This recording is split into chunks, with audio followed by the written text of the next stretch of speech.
આજે આપણે homemade pizza બનાવવાના છે. તો પિઝા માટે ફર્સ્ટ ઓફ ઓલ તો મેં આ પિઝા બેઝ રેડી લીધેલા છે. પિઝા સોસ મેં ઘરે રેડી કરેલો છે.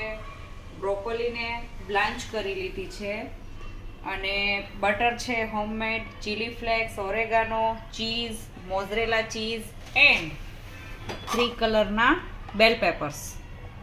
બરાબર છે. હવે આપણે બેઝ ઉપર બટર લગાવી વ્યવસ્થિત રીતે સરસથી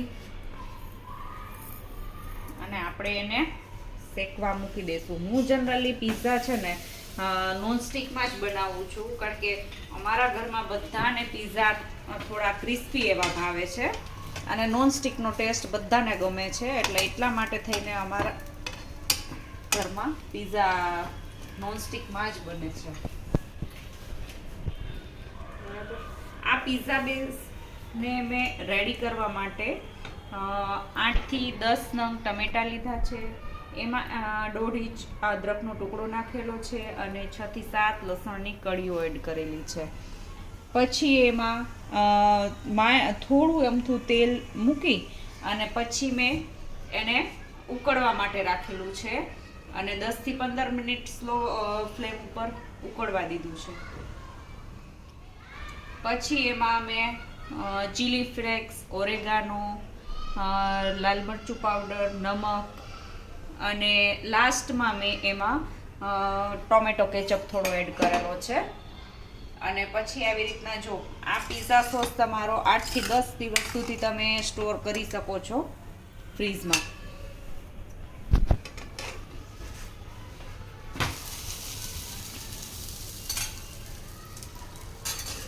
હવે આપણે એમાં પિઝા સોસ લગાવશું.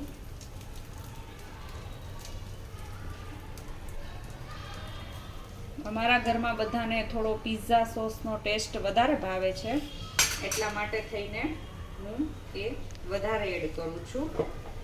હવે એમાં આપણે બેલ પેપર્સ એડ કરશું.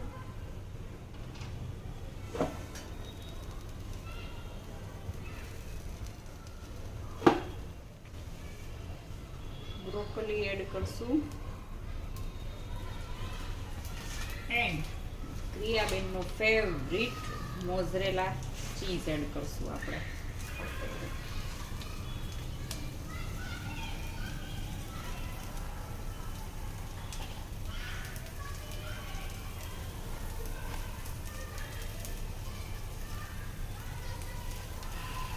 અને હવે આપણે એને ઢાંકીને થોડીક વાર રહેવા દઈશું.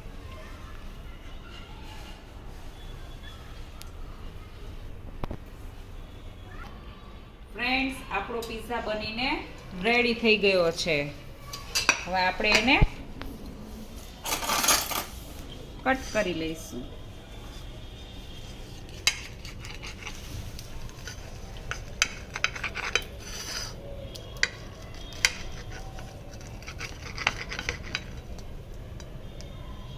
ચલો ફ્રેન્ડ્સ, પિઝા ખાવા.